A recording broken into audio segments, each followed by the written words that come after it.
ప్రార్థన చేసుకుందాం. పరిశుద్ధమైన తండ్రి, ప్రేమ గల దేవా, సాయంకాల సమయాన్ని పరిశుద్ధిస్తూ ఉన్నాం. తీసుకొచ్చిన ప్రతి వ్యక్తిని బట్టి మీకు వందనాలు. వాక్కులో ఉన్న జీవంలో ఆత్మను మా జీవితాల్లోకి విడుదల చేయమని అడుగుతా ఉన్నాం. Empower us by your Spirit, O God. Strengthen us through your word. సమయాన్ని మీరు మాకు ఆశీర్వాదకరంగా చేయమని యేసు నామములో అడిగి వేడుకుంటున్నాం తండ్రి. ఎంతమంది రెడీగా ఉన్నారు వాక్యం వినడానికి? సో గత వారం ఏం మాట్లాడుకున్నాము అని నేను అడగట్లేదు, ఓకే? సో నేనే చెప్తాను ఏం మాట్లాడుకున్నాము, ఓకే?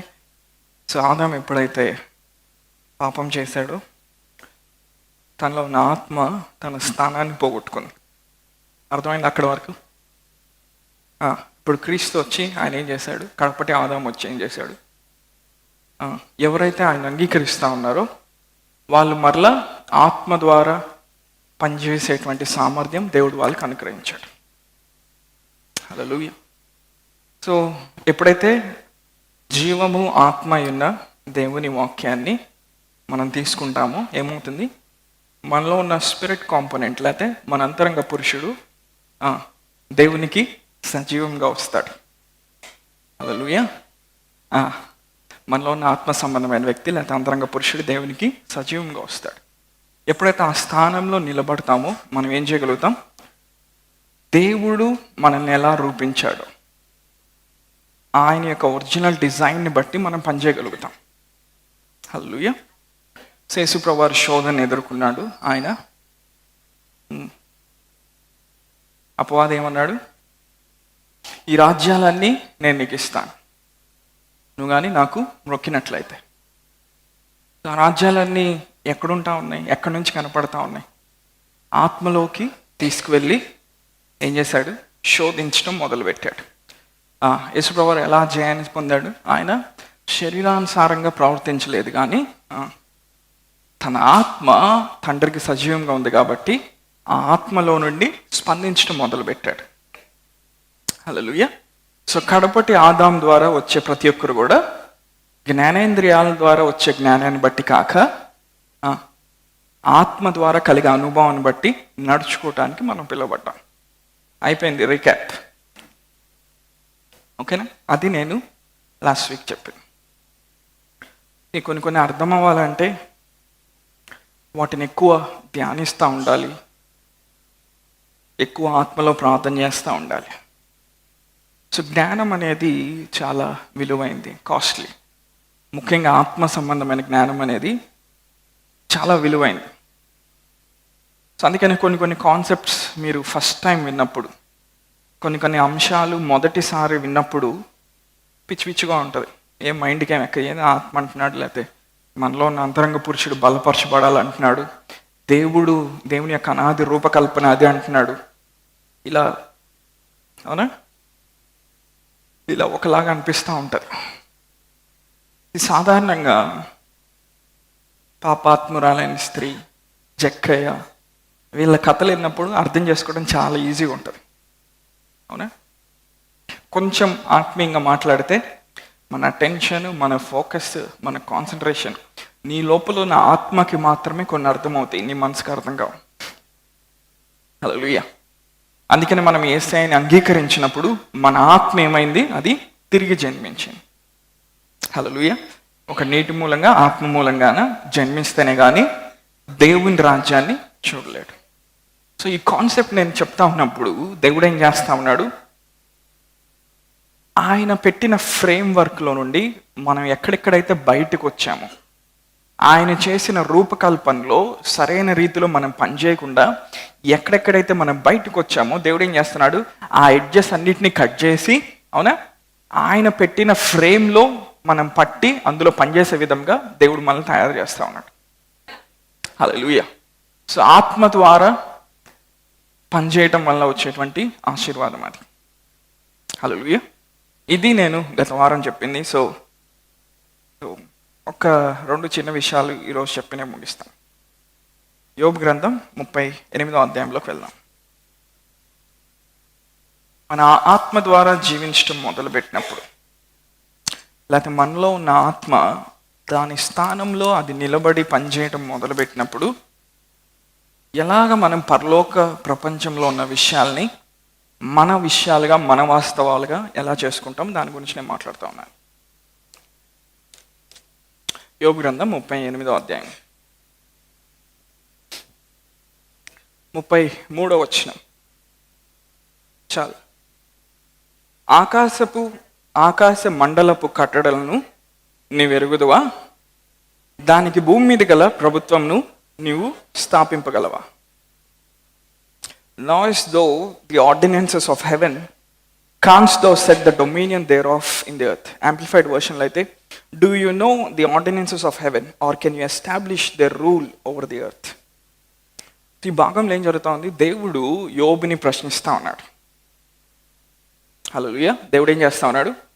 యోబుని ప్రశ్నిస్తూ ఉన్నాడు. తెలుగులో ఆకాశ మండలపు కట్టడలు అని వాడారు, కానీ ఇంగ్లీష్లో అయితే ఆర్డినెన్సెస్ ఆఫ్ హెవెన్ అని వాడాడు కేజేవిలో. అంటే పరలోక సంబంధమైన నియమాలు అని అర్థం, పరలోక సంబంధమైన శాసనాలు అని అర్థం. సో బైబిల్లో హెవెన్ అనే మాటకి తెలుగు ట్రాన్స్లేషన్ వచ్చేసరికి ఎక్కువ చోట్ల ఆకాశం అని వాడాడు. ఓకే. సో హెవెన్ అంటే ఏంటి? యాక్చువల్గా పరలోక ప్రదేశం, పరలోక ప్రపంచం. ఇప్పుడు మనం ఎన్నో ఆకాశంలో ఉన్నాం. మొదటి ఆకాశంలో మనం ఉన్నాం. హల్లెలూయా. మధ్య ఆకాశంలో లేకపోతే రెండో ఆకాశంలో ఏమున్నాయి? కొన్ని మనకి సంబంధం లేని ఉన్నాయి. మూడవ ఆకాశంలో దేవుని సింహాసనం ఉంది, లేకపోతే పరలోక ప్రపంచం ఉందని సాధారణంగా మనం చెప్తూ ఉంటాం. కానీ ఇవన్నీ కూడా ఆత్మీయ ప్రపంచం కింద వస్తాయి. హల్లెలూయా. స్పిరిట్ రెల్మ్ అంటారు. హల్లెలూయా. ఆత్మలోకి నేను ఎత్తబడ్డాను, ఆత్మలోకి నేను కొనిపోబడ్డాను అంటారు. పాత నిబంధనలో ప్రవక్తల జీవితాలు చూసినప్పుడు వాళ్ళకి ఆత్మలో కొనిపోబడే అనుభవాలు దేవుడు వాళ్ళకి తెరిచాడు. ఈరోజు కొత్తగా నా వాక్యం ఏంటంటే, ఒక్కరోజు ఓపిక పట్టండి. ఓకే. సో దేవుడు యోబుతో మాట్లాడుతూ ఉన్నాడు. యోబు, పరలోక సంబంధమైన ప్రపంచము ఎట్లా పనిచేస్తుందో నీకు తెలుసా? ఒకవేళ నీకు అది తెలిస్తే ఆ ప్రపంచాన్ని భూమి మీద నువ్వు సూపర్ ఇంపోజ్ చేయగలవా? లేకపోతే ఆ పరలోక ప్రపంచంలో ఉన్న శాసనాలని, కట్టడాలను నువ్వు తీసుకొచ్చి భూమి మీద వాటిని అభ్యాసంలో పెట్టి నువ్వు ఏలుబడి చేయగలవా అని అడుగుతా ఉన్నాడు దేవుడు యోబుని. హల్లెలూయా. అర్థమైంది ఏం చెప్పాను? సో పరలోకం ఎలా పనిచేస్తూ ఉంది? పరలోకంలో సూర్యుడు లేడు, అవునా? గొర్రెపిల్లి యొక్క వెలుగు అక్కడ ఉంటా ఉంది. హల్లెలూయా. పరలోకంలో ఉన్న నియమాలు ఎట్లా ఉన్నాయి? పరలోకంలో గురుత్వాకర్షణ శక్తి లేదు, లా ఆఫ్ గ్రావిటీ లేదు, అవునా? సో పరలోకంలో వ్యాధులు లేవు, పరలోకంలో అనారోగ్యం లేదు, పరలోకంలో లేమి లేదు, పరలోకంలో టైం సైకిల్స్ లేవు, కాల చక్రాలు లేవు. హల్లెలూయా. సో పరలోకంలో వాళ్ళు ఉంటున్నారంటే అర్థం ఏంటి? వాళ్ళు ఒక అన్లిమిటెడ్ జోన్లో ఉంటున్నారని అర్థం, పరిమితులు లేనటువంటి ప్రపంచంలో ఉంటున్నారని అర్థం. హల్లెలూయా. ఎంతమంది నా మాటలు ఆలకిస్తూ ఉన్నారు? సో దేవుడు ఏమంటున్నాడంటే, యోబుతో ఏమంటున్నాడు? Do you know the ordinances of haven? పరలోక సంబంధమైన శాసనాలు ఎలా ఉంటాయో తెలుసా యోబు నీకు? అంటే యోబు ముందు అధ్యాయాలు ఏం చేస్తున్నాడు? దేవునితో మాట్లాడుతున్నాడు, దేవునితో వాదిస్తున్నాడు, ఆయనకు ప్రశ్నలు వేస్తున్నాడు. ఇప్పుడు దేవుడు ఏం చేస్తా ఉన్నాడు? ఆయన రంగంలో దిగుతా ఉన్నాడు, అడుగుతా ఉన్నాడు, యోబు పరలోక ప్రపంచం ఎట్లా పనిచేస్తుందో నీకు తెలుసా? ఒకవేళ తెలిసినట్లయితే ఆ శాస్త్రాన్ని, ఆ కట్టడల్ని నువ్వు భూమి మీదకి తీసుకొచ్చి వాటిని ఉపయోగించి నువ్వు ఏలుబడి చేయగలవా అంటున్నాడు. యేసుప్రభువు వారు నూతన నిబంధనలో మత్తయి సువార్తలో ఆయన పరలోక ప్రార్థన నేర్పించేటప్పుడు ఆయన ఏమన్నాడు? నీ చిత్తం పరలోకమందు నెరవేరినట్లు భూమి యందు నెరవేరునిగాక. సో మన శరీరము, మన ప్రాణం అనేది దానికి ఒక పరిమితి ఉంది. హల్లెలూయా. దానికి ఏముంది? ఒక లిమిట్ ఉంది. కానీ మన ఆత్మకి పరిమితి లేదు, లిమిట్ లేదు. హల్లెలూయా. ఎందుకు లిమిట్ లేదు? ఆదాము ఎప్పుడైతే పాపం చేశాడో ఆత్మ తన స్థానాన్ని కోల్పోయింది. కడపటి ఆదాము ఎప్పుడైతే పునరుద్ధానుడు అయ్యాడో ఇప్పుడు ఏమైంది? ఆత్మ తన స్థానంలోకి తిరిగి వచ్చింది. హల్లెలూయా. అంటే మనం ప్రతిరోజు మన జీవితంలో నిర్ణయాలను కానీ, మనం చేసే పనులు కానీ, ప్రతిదీ కూడా మన తిరిగి జన్మించిన ఆత్మలో నుండి చేయడానికి మనం పిలువబడ్డాం. హల్లెలూయా. ఈ తిరిగి జన్మించిన ఆత్మకుండే కెపాసిటీ ఏంటంటే దానికి ఉండేటువంటి ఒక క్వాలిటీ ఏంటంటే అది ఎల్లప్పుడూ పరిశుద్ధాత్మతో సహవాసంలో ఉండగలదు. ఎల్లప్పుడూ దేవుని ఆత్మని అది సంధించగలదు. దేవుని ఆత్మ సంబంధమైన విషయాల్ని అది గ్రహించగలదు. హల్లెలూయా. దేవుడు వెలుగై ఉన్నాడు అన్న మాట విన్నప్పుడు మన మనసుకు కొంత అర్థమవుతుంది. మేబీ మనం సూర్యుని చూసుంటాం, లేకపోతే ఒక ట్యూబ్ లైట్ని చూసుంటాం, లేకపోతే ఒక లేజర్ లైట్ని చూసుంటాం, లేకపోతే ఫ్లడ్ లైట్ని చూసుంటాం. కానీ దేవుడు వెలుగై ఉన్నాడన్న ప్రత్యక్షత నీ ఆత్మలో తెరవబడినప్పుడు, అది తెరవబడిన తర్వాత వచ్చేటువంటి గ్రహింపు వేరుగా ఉంటుంది. అర్థమవుతుంది ఏం చెప్తున్నాను? సో ఇది అర్థమైనా కూడా ఎక్కువ ఆశీర్వాదాల్లో నడుస్తారు. ఏం వరి అమ్మకండి. ఓకే, మన బేస్ లైన్ నుంచి అక్కడ పక్కకి వెళ్ళట్లేదు. సో ఇక్కడే ఉన్నాడు. ఒరిజినల్గా స్పిరిట్ ద్వారా నువ్వు ఫంక్షన్ అవుతున్నప్పుడు ఆశీర్వాదాలు ఇంకా ఈజీగా నువ్వు తెచ్చుకోగలుగుతావు, ఇంకా ఈజీగా నడవగలుగుతావు. హల్లెలూయా. ఒక ఎంపవర్డ్ స్పిరిట్ మాత్రమే దేవుని ఆశీర్వాదంలో నడవగలుగుతుంది. ఆశీర్వాదం అనేది కేవలం మొట్టమొదటి ఆత్మ సంబంధమైంది, తర్వాత భౌతికమైంది. పరలోక ప్రదేశాల్లో ప్రతి ఆత్మ సంబంధమైన ఆశీర్వాదంతో ఏం చేశాడు? ఆయన మనల్ని ఆశ్రయించాడు. ఎఫెసీయులకు రాసిన పత్రిక 1వ అధ్యాయం 3వ వచనం. అంత నాతో ఉన్నారా? నన్ను ఫాలో అవ్వగలుగుతున్నారా? ఆత్మ సంబంధమైన ప్రదేశాల్లో ఆయన ఏం చేశాడు? ప్రతి ఆత్మీయ ఆశీర్వాదంతో ఆయన మనల్ని ఆశ్రయించాడు. మన పని ఏంటి? ఆత్మీయున్న ఆశీర్వాదాల్ని అక్కడితో ఉంచడం మాత్రమే కాదు, భౌతికంగా కూడా వాటిని అనుభవించడానికి మనం పిలువబడ్డాం.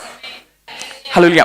ఎప్పుడైతే హెవెన్ ఎలా ఆపరేట్ అవుతుందో మనం తెలుసుకుంటామో, పరలోక ప్రపంచం లేకపోతే పరలోక ప్రదేశాలు ఎలా పనిచేస్తాయో మనం తెలుసుకుంటాము.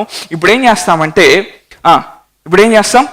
అక్కడ ఉన్న విషయాలు మన వాస్తవాలుగా ఎలా చేసుకోవాలో మనం నేర్చుకుంటాం. హల్లెలూయా. దానికి ఏరోప్లేన్ ఉంది, అవునా? ఏరోప్లేన్ లా ఆఫ్ గ్రావిటీకి లోనవుతుంది, గురుత్వాకర్షణ శక్తికి లోనవుతుంది. ఎందుకని? కొంచెం వెలాసిటీ, కొంచెం స్పీడ్ అందుకున్న తర్వాత ఏం చేస్తుంది? దాని లాని చేంజ్ చేస్తుంది. ఆమె దాని నియమాన్ని అది మారుస్తుంది. లా ఆఫ్ గ్రావిటీని దాటి లా ఆఫ్ ఏరోడైనమిక్స్లోకి వెళ్తుంది, అవునా? అంటే అదేం చేయగలుగుతుంది? భూమికి పైగా ఎగరగలుగుతుంది. కానీ ఒక బంతిని విసిరేసినప్పుడు ఏం చేస్తుంది? ఆకర్షణ శక్తి ఏం చేస్తుంది? బంతిని కిందకి లాగేస్తుంది. కానీ ఒక ఏరోప్లేన్ని లాగలేదు. అలానే మనము ఈ శరీర సంబంధమైన ఈ లోకంలో మనం ఉంటా ప్రతిసారి దేవుని దగ్గర నుంచి జ్ఞానం పొందుకోవటానికి, దేవుని యొక్క ఆలోచనలు పొందుకోవటానికి ఒక ఏరోప్లేన్ లాగా మనం ఏం చేయాలి? ఈ భూమి మీద ఉండే ఆకర్షణ శక్తులను దాటి పైకి వెళ్ళటం నేర్చుకోవాలి. దాన్ని మనం ఏమంటున్నాం? ఆత్మీయ అనుభవాలు అంటున్నాం. క్లియరా? సో నువ్వు అలా ఫంక్షన్ అవటానికి పిలువబడ్డావు, నువ్వు అలా పనిచేయడానికి పిలువబడ్డావు. అంటే ప్రతిరోజు కూరగాయల రేట్లను బట్టి, నీ ఇంట్లో జరుగుతున్న పరిస్థితులను బట్టి, నీకు వస్తున్న అనారోగ్యాన్ని బట్టి, నీకు అనిపిస్తున్న బాధల్ని బట్టి, నీ భారాల్ని బట్టి నువ్వు ప్రవర్తించడానికి పిలువబడలేదు. కానీ ఆత్మీయ కోణంలోకి వెళ్ళి ఏం చేయాలి? దేవుడు ఏం చూపిస్తున్నాడు, ఆయన ఏం మాట్లాడుతున్నాడు, దాన్ని ఆధారం చేసుకొని నువ్వు జీవించడానికి పిలువబడ్డావు. ఎప్పుడైతే ఒక విశ్వాసి కాన్స్టెంట్గా అలా జీవించడం మొదలు పెడతాడో, ప్రతి పరలోక సంబంధమైన ఆశీర్వాదాన్ని ఈ భూమి మీద అనుభవించడం మొదలు పెడతాడు. హల్లెలూయా. ఎంతమందికి అర్థమైంది? Thank you. సో దేవుడు ఏమంటా ఉన్నాడు యోబుతో? యోబు, do you know the ordinances of haven? పరలోక శాసనములు నీకు తెలుసా యోబు? ఒకవేళ తెలిసినట్టయితే భూమి మీదకి వాటిని తీసుకొచ్చి నువ్వు ఏలుబడి చేయగలవా? అంటే దేవుని రాజ్యంలో మనం ఏలుబడి చేసేవారిగా ఉండాలంటే మనకేం తెలియాలి? పరలోక ప్రపంచం ఎలా పనిచేస్తుందో తెలియాలి. సో ఆత్మీయంగా ఇప్పుడు భౌతికంగా ఎలా నియమాలు ఉన్నాయో, ఆత్మ సంబంధం కూడా అలా నియమాలు ఉన్నాయి. ఆత్మీయ నియమాలు ఏం చేస్తాయి అంటే ఆత్మ సంబంధమైన ఫలితాలు తీసుకొస్తాయి, అవునా? హలో, చిన్నప్పుడు సైన్స్ చదువుకున్నారు కదా. భౌతిక నియమాలు ఏం చేస్తాయి? భౌతికమైన ఫలితాలు తీసుకొస్తాయి. ఇప్పుడు పైగా ఎత్తు ఉన్న బిల్డింగ్ ఎక్కి ఒక వ్యక్తి దూకాడానికి ఏంటి పరిస్థితి? లా ఆఫ్ ఏరోడైనమిక్స్లోకి వెళ్ళడం, అవునా? కింద ఫ్లాట్గా పడి అయిపోతాడు. అంటే ఏంటి? నియమం అది. ఆ నియమాన్ని ఉల్లంఘించినప్పుడు ఏమవుతుంది? దానివల్ల వచ్చే ప్రతిఫలాన్ని అతడు అనుభవిస్తున్నాడు. అవునా? అలానే ఆత్మీయ జీవితం కూడా అంతే. ఆత్మీయ జీవితంలో ఎదగటానికి దేవుడు ఏం చేశాడు? నియమాలని పెట్టాడు. హల్లెలూయా. నువ్వు ఆర్థికంగా ఆశీర్వదించబడటానికి దేవుడు ఏం చేశాడు? నియమాలను పెట్టాడు. నీ అంతరంగ పురుషుడు బలపరచబడటానికి దేవుడు ఏం చేశాడు? నియమాలను పెట్టాడు. ఆ నియమాలను ఎప్పుడైతే నువ్వు తెలుసుకుంటావో, దానికి అనుగుణంగా దేవునితో సంబంధం కలిగి నడుస్తూ ఉంటావో, ఇప్పుడేమవుతుంది?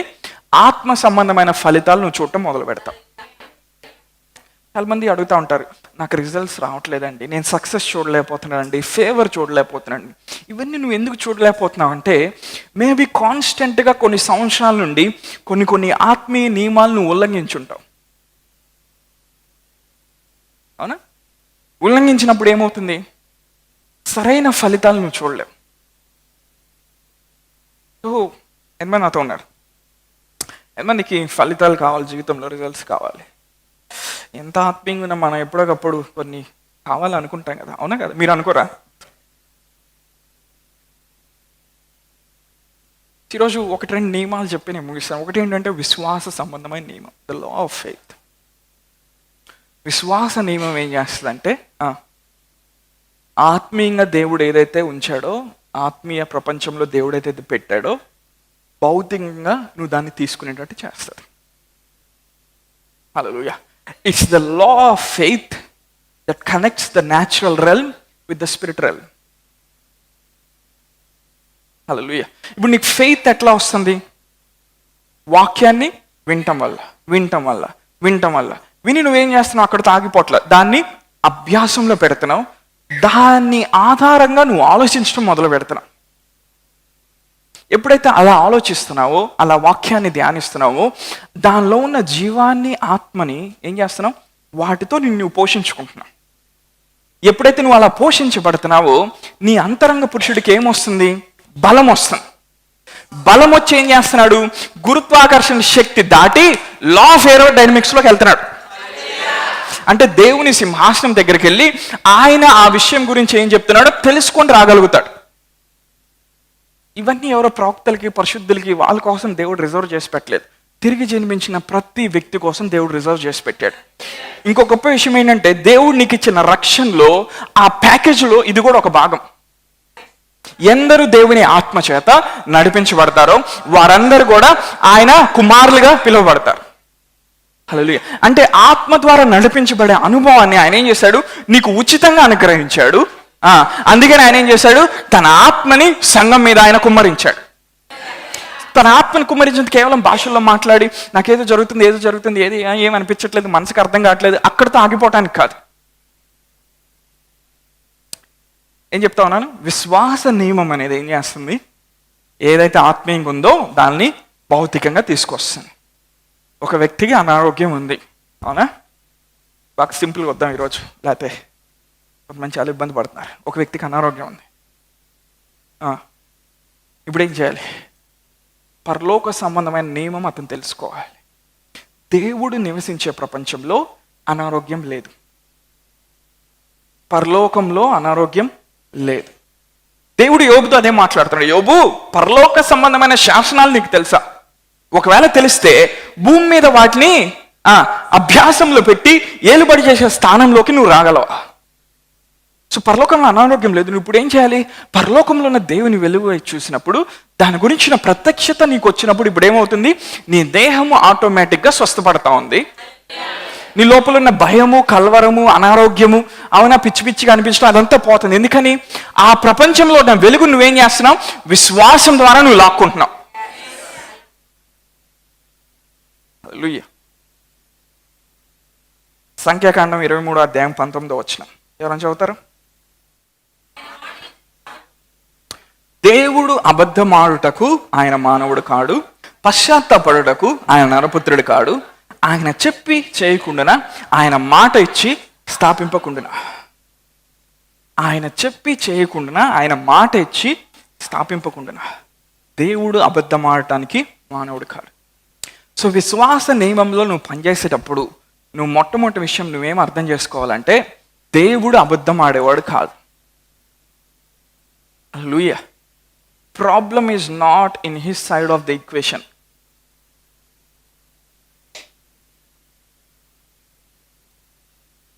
దేవుడు అబద్ధం ఆడటకు మానవుడు కాదు. అంటే దేవుడు ఈ సంవత్సరం నేను పైకి లేపుతానంటే లేపాల్సిందే, నో ఆప్షన్. దేవుడు నెక్స్ట్ 5 yearsలో నేను ఇక్కడ దాకా తీసుకెళ్తానంటే నువ్వు అక్కడ దాకా వెళ్ళాల్సిందే. ఆయన అబద్ధం ఆడుటకు మానవుడు కాదు. Hallelujah. He's a God of integrity. సమగ్రత కలిగిన దేవుడు. అచ్చమైన తెలుగు భాషలో చెప్పాలంటే ఆయన నిజాయితీపరుడు. ఆయన ఇప్పుడు నేను ఒక వ్యక్తికి 10,000 ఇస్తున్నాను అనుకోండి చర్చిలో, అవునా? ఆ వ్యక్తి ఏం చూస్తాడు?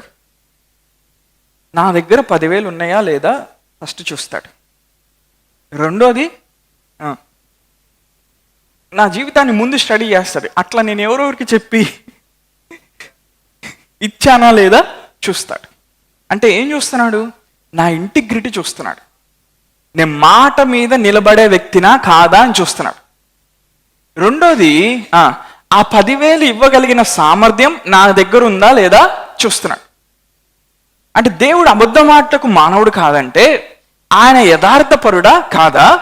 ఆయన దగ్గర ఆయన చెప్పి చేసేటువంటి సామర్థ్యం ఉందా లేదా? అంటే విశ్వాస నియమం అనేది ఈ 2 విషయాల్ని ఆధారం చేసుకొని నడుస్తూ ఉంటుంది. ఒకటేంటి? Integrity. God is a God of integrity. Hallelujah. నీకెప్పుడైతే ఆత్మీయ నియమాలు పరలోక నియమాలు తెలియవో కొన్నిసార్లు దేవుడు చెప్పి నువ్వు పొందకుండా అనుభవించకుండా ఆగిపోతావు. అప్పుడు నువ్వేమంటావు? నువ్వు ఆయన అబద్ధికుడు అంటావు. కానీ విషయం అది కాదు, ఆయన అసలు అబద్ధికుడు కాదు. అంటే ఆయన ఒక స్పిరిట్ అయి ఉంటాడు. Hallelujah. God is a spirit. దేవుడు ఆత్మస్వరూపి అయి ఉన్నాడు గనుక ఆయన ఆరాధించువారు ఆత్మతోను సత్యంతోనూ ఆరాధించువాలి. దేవుడు ఏమైనాడు? శరీరం అయి లేడు. ఇప్పుడు ఆయన హీఈస్ ఎ స్పిరిట్ బీయింగ్. నీ ఆత్మలో నుండే ఆయన ఆత్మస్వరూపిగా ఉన్న ఆయనతో నువ్వు కనెక్ట్ అవ్వగలుగుతావు. నీ మైండ్తో నుండి నువ్వు ఆయన కనెక్ట్ అవ్వలేవు. నీ శరీరంతో నువ్వు ఆయన కనెక్ట్ అవ్వలేవు. ఎందుకని? రక్త మాంసములు దేవుని రాజ్యాన్ని స్వతంత్రించుకోలేవు. నువ్వు నీటి మూలంగా ఆత్మ మూలంగా అంటే దేవుని వాక్ అనే విత్తనం ద్వారా పరిశుద్ధాత్మ యొక్క అభిషేకం ద్వారా నువ్వు తిరిగి జన్మించావు కాబట్టి ఆయన రాజ్యాన్ని చూడగలుగుతున్నావు. హల్లెలూయా. దేవుడు నిజాయితీపరుడా కాదా? దేవుని దగ్గర సామర్థ్యం ఉందా లేదా? దేవుని దగ్గరకు వచ్చేవారు ఆయన ఉన్నాడని 6వ వచనం హెబ్రీయులకు రాసిన పత్రిక 11వ అధ్యాయం. ఆయన వెదుకు వారందరికీ ఆయన ఫలము దయచేవాడని నమ్మవలె కదా. He who comes to God must believe that he is a rewarder of those that diligently seek him. ఆయన వెదుకు వారందరికీ ఆయన ఫలము దయచేవాడు. దేవుని యొద్దకు వచ్చేవాడు ఆయన ఉన్నాడనియు. నాతో చెప్తారా? దేవుని యొద్దకు వచ్చేవాడు ఆయన ఉన్నాడనియు, ఆయన వెతుకు వారందరూ అందరికీ ఆయన ఫలం దయచేవాడనియు నమ్మవలనే కదా. హల్లెలూయా. ఆయన వెతుకు వారందరికీ ఆయన ఫలం దయచేవాడు. He is a rewarder of those that diligently seek him. ఎవరైతే శ్రద్ధగా ఆయన వెతుకుతారో వాళ్ళకి ఏం దయచేస్తాడంట? ఆయన రివార్డ్ దయచేస్తాడంట. అంటే ఏంటి? బహుమానం దయచేస్తాడంట. ప్రతి ఆదివారం నువ్వు దేవుని సంఘానికి వచ్చినప్పుడు నువ్వేం పొందుతున్నావు తెలుసా? ఒక బహుమానాన్ని పొందుతున్నావు. ఆ బహుమానం ఎలా ఉంది? వాక్య ప్రత్యక్షత రూపంలో ఉంది. ఆ బహుమానం ఎలా ఉంది? ఆత్మ అనుభవం రూపంలో ఉంది. సో ప్రతి ఆదివారం నువ్వు దేవుని సంఘానికి వచ్చినప్పుడు నీ స్పిరిట్ లోపల ఏమవుతుంది? ఒక రివార్డ్ అనేది ఇవ్వబడుతుంది. ఒక డిపాజిట్ అనేది నీ లోపల చేయబడుతుంది.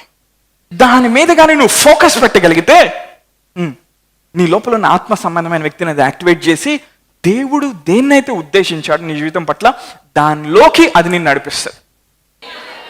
అందుకు దేవుడు ఏం చేస్తాడు? తన బిడ్డను లేపుకొని వాళ్ళని ఏర్పరిచి వాళ్ళని షేప్ చేసి వాళ్ళని ట్రైనింగ్ చేసి పరిపక్వత వచ్చేంత వరకు వాళ్ళని నల్లగొట్టి ఇది చేసి ఇప్పుడు ఏం చేస్తాడు? ఒక పాత్రగా అక్కడ పెట్టుకొని ఏమంటాడు? ఇప్పుడు బయలు వస్తున్న వాక్కు నువ్వు మాట్లాడు అంటాడు.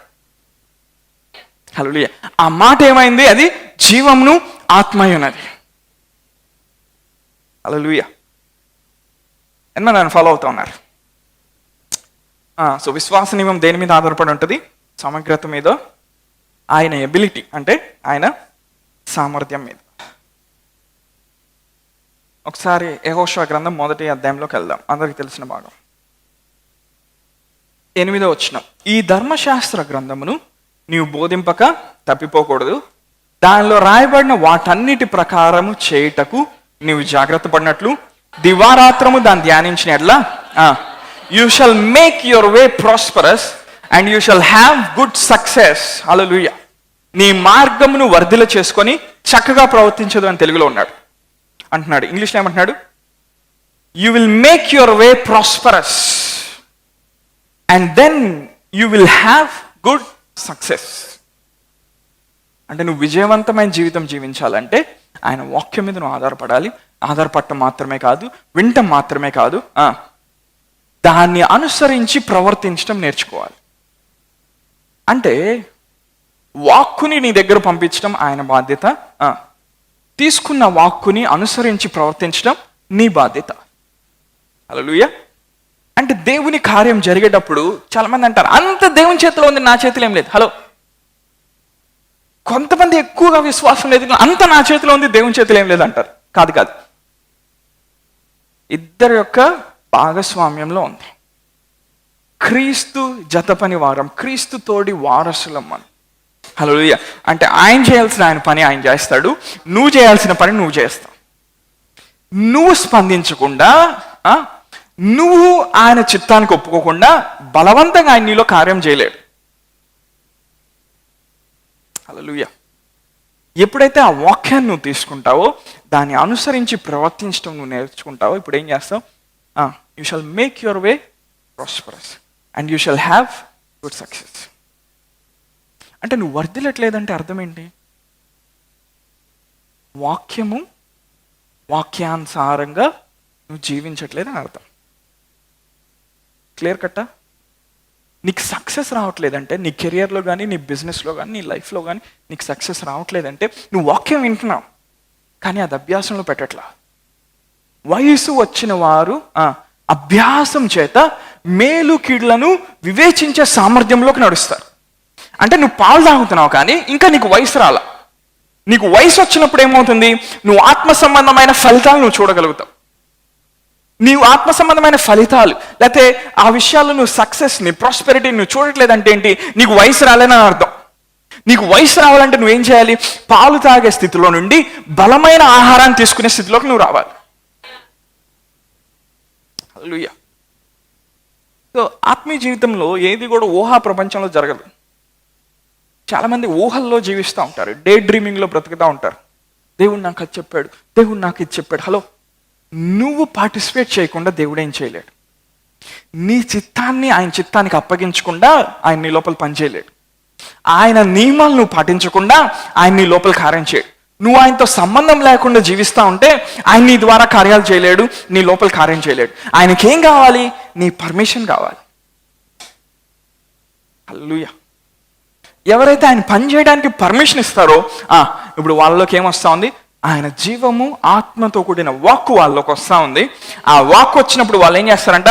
వాళ్ళ మార్గాన్ని వాళ్ళు వర్ధిల చేసుకుంటారంట. హల్లెలూయా. వారు విజయవంతమైన జీవితాన్ని వారు జీవించగలుగుతారంట. అంటే దేవుడు ఏది చూపిస్తా ఉన్నాడు క్లియర్ కట్గా. ఆయన ఏమంటున్నాడు? నువ్వు కానీ దీని మీద ఫోకస్ చేయగలిగితే, నువ్వు కానీ నీ లోకంలో ఉన్న చెత్త చెదరం అంతా వదిలేసి దీని మీద నువ్వు లేజర్ ఫోకస్ పెట్టగలిగితే నీ మార్గాన్ని నువ్వు వర్ధిల చేసుకుంటావు, నువ్వు విజయవంతమైన జీవితాన్ని నువ్వు జీవిస్తావు. ఇప్పుడు మనకున్న సమస్య ఏంటి? మనకన్నిటికి టైం ఉంటుంది కానీ ఈ ఒక్కదానికి టైం ఉండదు. వాక్యాన్ని అభ్యాసంలో పెట్టడం విన్నంత ఈజీ కాదు. అయితే కొంతమంది అంటున్నారు, కొన్నిసార్లు సాయంత్రం మీరు చెప్పేది ఏదో లాగుందండి. హలో, కొన్ని సంవత్సరాలు నా తలకాయ అందులో తిరిగి వచ్చి ఉంటుంది. ఒక్క షాట్లో విన్నప్పుడు ఏం అర్థం కాదు, కానీ ఆ వాక్కు వెనకాల ఉన్న ఆత్మ నీలోకి డిపాజిట్ అవుతూ ఉంటుంది. నీకు వయసు వచ్చినప్పుడు ఏమవుతుంది? నువ్వు వెలిగించబడతావు.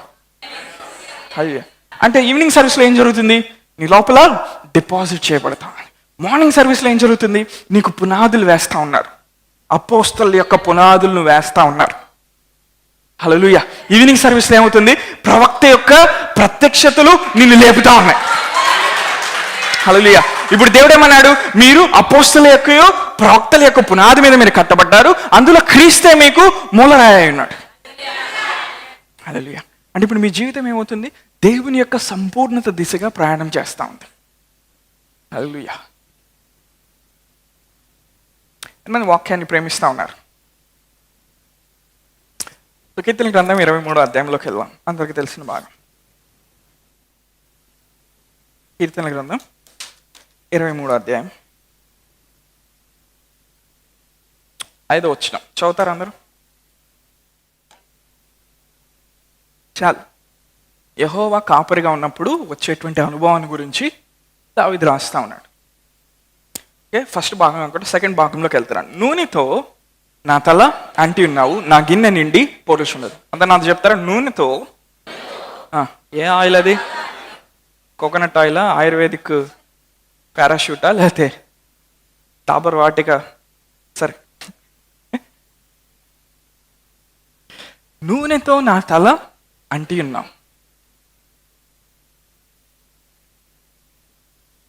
దేవుడు అంట దావీదు తలని ఏం చేశాడంట? నూనె రాశాడంట. అచ్చమైన తెలుగు భాషలో చెప్పాలంటే దేవుడు ఎక్కడి నుంచి వచ్చాడు? ఆయన దగ్గర ఏ ఆయిల్ బాటిల్ ఉంది? ఎప్పుడు పూసాడు దావీదుకి?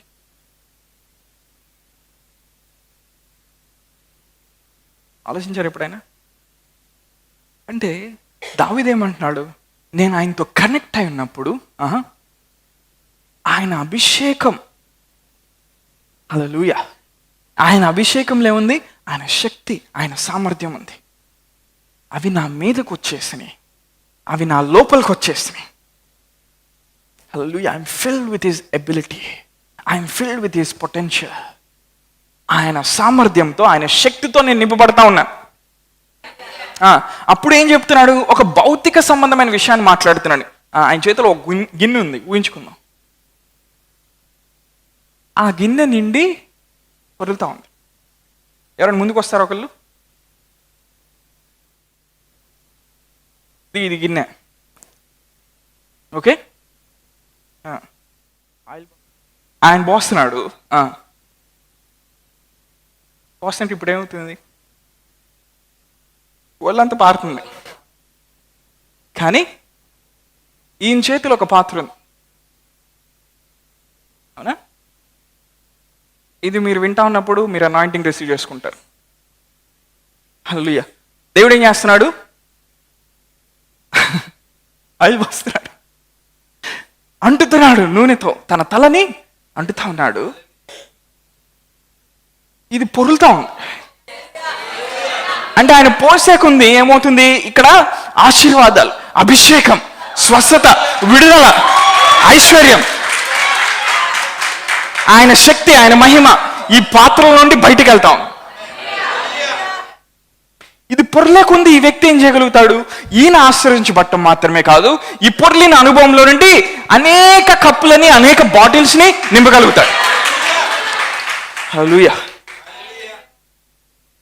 అంతే ఉన్నాడు. ఒకసారి నిర్మాకాండం 3వ అధ్యాయంలోకి వెళ్దాం. దేవుడు ఇజ్రాయెల్ ప్రజలతో ఏమంటున్నాడు చూద్దాం. నిర్మాకాండం 3వ అధ్యాయం 21వ వచనం. మరియు నేను ఈ జనుల ఎడల ఐగుప్తీయులకు కటాక్షం కలుగజేసేదన గనుక మీరు వెళ్ళినప్పుడు ఒట్టి చేతులతో వెళ్ళరు. మరియు నేను ఈ జనుల ఎడల ఐగుప్తీయులకు కటాక్షం కలుగజేసేదని గనుక మీరు వెళ్ళినప్పుడు ఒట్టి చేతులతో వెళ్ళరు. దేవుడు ఇజ్రాయెల్కి ఏం వాగ్దానం చేస్తున్నాడు? మీరు కానీ నా మాట నమ్మినట్లయితే, మీరు కానీ నా మాట విన్నట్లయితే, ఐగుప్తీయులు అందరికీ, ఇతను ఇజ్రాయేలీయుడు అనుకుందాం, ఇక్కడ అందరు ఐగుప్తీయులు ఉన్నారనుకుందాం, ఐగుప్తీయులు అందరు కూడా ఇతని మీద కటాక్షం చూపిస్తారంట. ఇతను ఐగుప్తులోంచి బయటకు వచ్చేటప్పుడు ఖాళీ చేతులతో వెళ్ళడంట. ఒకవేళ ఇతను ఖాళీ చేతులతో వెళ్తున్నాడంటే అర్థం ఏంటి? ఐగుప్తీయులు కటాక్షం చూపించట్లేని అర్థం. ఐగుప్తీయులు కటాక్షం చూపించలేదు, అర్థం ఏంటి? దేవుడు చెప్పిన ఏదో నియమాన్ని ఉల్లంఘించాడని అర్థం. అర్థమవుతుంది ఏం చెప్తున్నాను? It's broken some spiritual law. కానీ దేవుని మాటకు లోబడినప్పుడంట ఆయన ఏం చేస్తాడంట, ఐగుప్తులందరి యొక్క ఫేవర్ ఇతని మీదకి వస్తుందంట. అదే యెషయా ప్రవచిస్తున్నాడు. నూతన నిబంధనలో ఉన్న సియోన్ సంఘానికి ఏమంటున్నాడు? జనములు మీ వెలుగునకు వచ్చేదురు, రాజులు మీ ఉదయకాంతికి వచ్చేది. అంటే రాజులు వచ్చి నిన్ను కటాక్షిస్తారంట. హల్లెలూయా. ఎప్పుడైతే ఈ వ్యక్తి ఆత్మీయంగా బలపడతా ఉన్నాడో, అంతరంగ పురుషుడు శక్తి సాధిస్తా ఉన్నాడో, ఇప్పుడు ఏమవుతుంది? దేవుడు ఏం చేస్తున్నాడు? తన ఆత్మతో ఇంకా ఎక్కువగా ఇతను అభిషేకిస్తా ఉన్నాడు. హల్లెలూయా. ఇతను ఎప్పుడు కూడా ఖాళీ చేతులతో ఉండడు. Thank you. హల్లెలూయా. అంటే దేవుడు ఏం చేశాడు? నిన్ను నన్ను ఎప్పుడు కూడా ఖాళీ చేతులతో ఉండేటట్టు ఆయన పెట్టలేదు.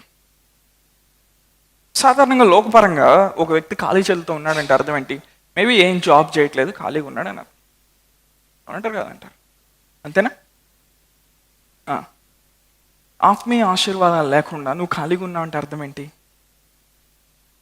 నువ్వు కొన్ని నియమాల్ని ఉల్లంఘిస్తున్నావని అర్థం. మీ పక్కన వాళ్ళు చెప్పండి, దేవుడు నా చేతుల్ని ఖాళీ చేతులుగా చేయలేదు. You shall not go empty-handed. I will not be empty-handed. నువ్వు జీవితంలో ఏ పరిస్థితిలో అయినా ఖాళీ చేతులతో నువ్వు ఉండవు. ఎందుకని? దేవుని యొక్క కటాక్షం అది. హల్లెలూయా. అంటే నువ్వు ఆత్మీయంగా బలపడినప్పుడు ఇప్పుడు ఏమవుతుంది? దేవుని యొక్క అభిషేకంలో నువ్వు నిలుచున్నావు. అభిషేకం నీ మీదకి వచ్చినప్పుడు ఏమవుతుంది? నువ్వు ఎప్పుడు కూడా ఖాళీ చేతులతో ఉంటావు. నీ గిన్నె ఎప్పుడు నిండి పొంగి పొర్లుతానే ఉంటావు. అది పొంగి పొరలినప్పుడు చూసుకో నువ్వు ఆత్మీయంగా ఉన్నావు లేదో. హల్లెలూయా. అన్న నాకు చెప్తారా, దేవుడు నా చేతులను ఎప్పుడు ఖాళీగా ఉంచడు అంటే అర్థం ఏంటి? నీ గిన్నె ఎప్పుడు నిండి పొంగి పొర్లే అనుభవంలో ఆయన నిన్ను పెడతాడు. Hallelujah. Your hands will not be empty. నీ చేతులు ఎప్పుడు కూడా ఖాళీ చేతులుగా ఉండవు. ఆయన అభిషేకం నీ మీదకి వచ్చాక నీ అంతరంగ పురుషుడు బలం ధరించుకుంటాడు, శక్తిని ధరించుకుంటాడు. హల్లెలూయా. తనకున్న పరిధిలో నుండి బయటకు వస్తూ ఉంటాడు. ఆ చిన్న వ్యాపారం నుండి గొప్ప వ్యాపారంకి వెళ్తూ ఉంటాడు. ఆ చిన్న స్థానంలో నుండి ఆత్మలో ఎదిగేకుంది ఏమవుతుంది? ఉన్నతమైన స్థానంలోకి ఎక్కుతూ ఉంటాడు. లాడర్ క్లైమ్ చేస్తూ ఉంటాడు. హల్లెలూయా. God has promised you prosperity. God has promised you success. God has promised you favor. వర్ధిల్ల చేసే కృపని ఆయన నీకు ఇచ్చాడు. విజయవంతంగా జీవించే కృపని ఆయన నీకు ఇచ్చాడు. కటాక్షాన్ని ఆయన నీకు ఇచ్చాడు. నువ్వు ఓడిపోవాల్సిన అవసరం లేదు. నువ్వు ఇప్పుడు ఏం చేయాలి? ఈ మాటల్ని, ఈ ప్రత్యక్షత నువ్వేం చేయాలి? ధ్యానిస్తూ ఉండాలి, ధ్యానిస్తూ ఉండాలి, ధ్యానిస్తూ ఉండాలి. ధ్యానించినప్పుడు ఏమవుతుంది? నీ లోపల ఉన్న అంతరంగ పురుషుడు అని బయటకు వచ్చి వెళ్ళి ఆయన సింహాసనం అయితే నిల్చుంటాడు. అప్పుడు ఆయన మాట్లాడతాడు, నా కుమారుడా ఈ పరిస్థితి ఎందుకు అయిందంటే ఇలా అయింది, నువ్వు దీన్ని సరి చేసుకో, ఇది అయిపోద్ది అంటాడు. అప్పుడు వరకు వెలుగు రాదు. అంటే నీకు వెలుగు రావాలంటే శరీర పరిధిలో నుండి ఆత్మ పరిధిలోకి వెళ్ళాలి. దేవుడు నిన్ను అలా డిజైన్ చేశాడు. కింద ఏదైనా పక్షి కింద నడుస్తూ ఉందంటే ఎవడన్నా రాయి తీసుకొని కొట్టడానికి ట్రై చేస్తే ఏమైంది? అంటే శత్రువు నీ మీద రాలేయాలనుకున్నప్పుడు, పరిస్థితులు నీకు వచ్చి భయంకరంగా తగ్గుతూ ఉన్నప్పుడు you can shift your mode. Hallelujah. Earth మోడ్లో నుండి నువ్వు ఫ్లైట్ మోడ్లోకి వెళ్తున్నావు. ఎర్త్ మోడ్లో నుండి నువ్వు స్పిరిట్ మోడ్లోకి వెళ్తున్నావు. దాన్నే పౌలేమంటున్నాడు, మనం శరీర క్రియలను నెరవేర్చేవారం కాదు కానీ ఆత్మానుసారంగా మనం నడిచేవాళ్ళం. మీరు ఆత్మ ద్వారా శరీర క్రియలను చంపినేలా మీరు బ్రతుకుతారు. The spirit has to take dominion over your flesh. నీ మైండ్ నీ కంట్రోల్లోకి వచ్చేస్తుంది, నీ అవయవాలు నీ కంట్రోల్లోకి వచ్చేస్తాయి. దేవుడు నిన్ను ఇలా డిజైన్ చేశాడు. హల్లెలూయా. నువ్వు నదుల్లో బడి దాటి వెళ్తా ఉన్నప్పుడు అవి నీ మీదకి పొర్లి రావు. అగ్ని జ్వాలలో నువ్వు నడుస్తూ ఉన్నప్పుడు అవి నేను కాల్చలేవు. దేవుడు నేను ఇలా డిజైన్ చేశాడు. This is your original design. ఎంతమంది వాక్యాన్ని రిసీవ్ చేసుకుంటున్నారు మీ లోపల? దేవుడు నిన్ను ఇలా తయారు చేశాడండి. కానీ మనకున్న సమస్య ఏంటి? ప్రతిరోజు మనం పుట్టినప్పుడు దగ్గర నుండి పోయేదాకా మన జ్ఞానేంద్రియాలు ఏం చెప్తున్నాయో, మనకి ఏం కనపడుతుంది, ఏమనిపిస్తుంది, మార్కెట్లో ఏం జరుగుతున్నాయి, అనారోగ్యం ఏం మీదకి వస్తుంది, వీటి మీద కాన్సన్ట్రేషన్ పెట్టి ఏం చేస్తున్నాం? అంతరంగ పురుషుని తొక్కేస్తూ ఉంటాం. కానీ వీడినిగా నువ్వు పైకి లేపితే, వీడిని కానీ నువ్వు పైకి తీసుకొని వస్తే, పైకి రావాలంటే ఏం చేయాలి? సరైన ఫీడింగ్ ఇవ్వాలి. వాడికి ఏం కావాలి? సరైన వాక్య ప్రత్యక్షత కావాలి, సరైన అనాయింటింగ్ కావాలి. వాడికి సూపర్ లభిస్తాడు పైకి. You will become a joint.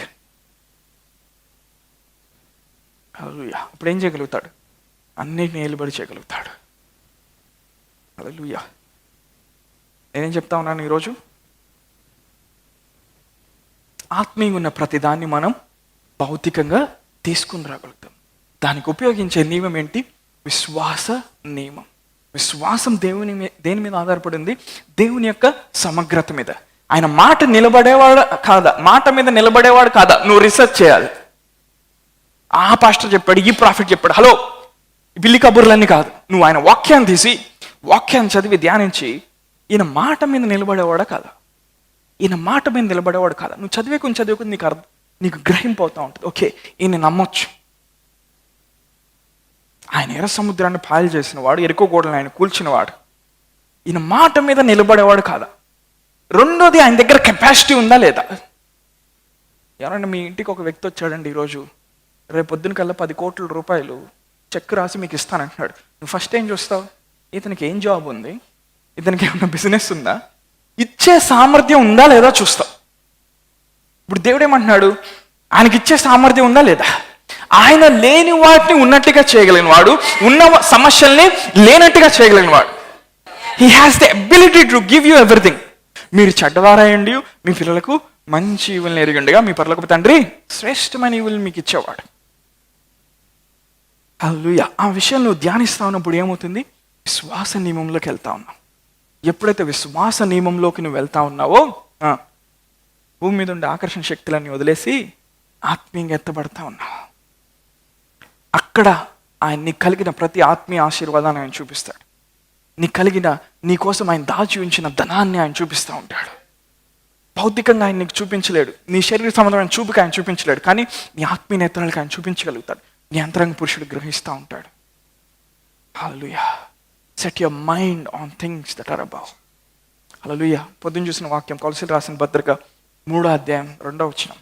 Meditate upon the heavenly realities.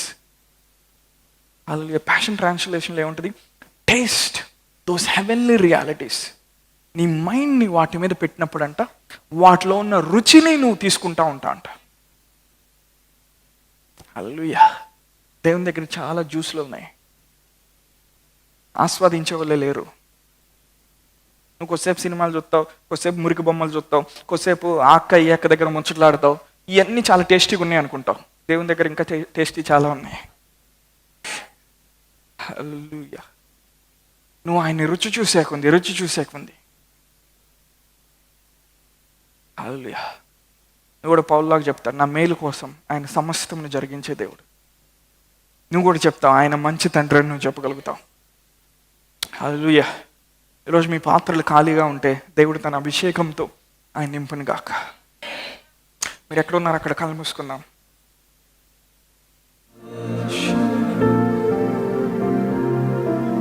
Fill this place, Holy Spirit. Fill this place, God.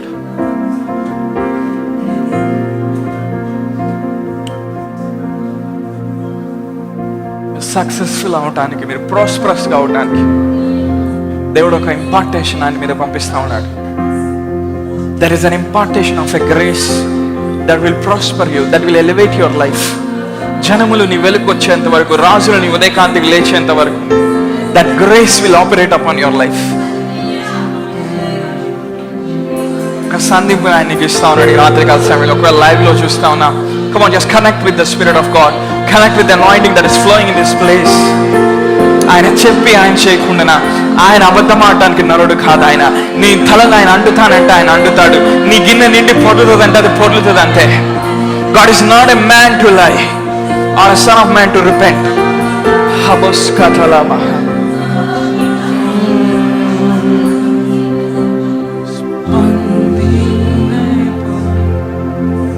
ఈరోజు నీ గిన్నె నిండి పొర్లని కాక,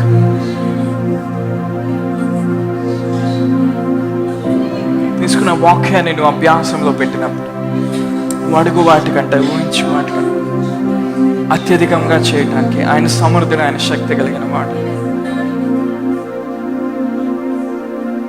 సర్వీస్ అటెండ్ అయిన ప్రతి వ్యక్తిని బట్టి ప్రభావం విశ్వసిస్తా ఉంటాం. యాజకునిగా మీకు ఆశీర్వాదాన్ని వారి మీద మాట్లాడతాం. Lord bless you and keep you, cause his face to shine upon you, and may he give you peace. తండ్రి అయిన దేవుని ప్రేమ, కుమారుని కృప, శుద్ధాత్మిక అన్యోన్య సహవాసం మనకి సదాకాలం తోడైండును గాక. ఆమేన్.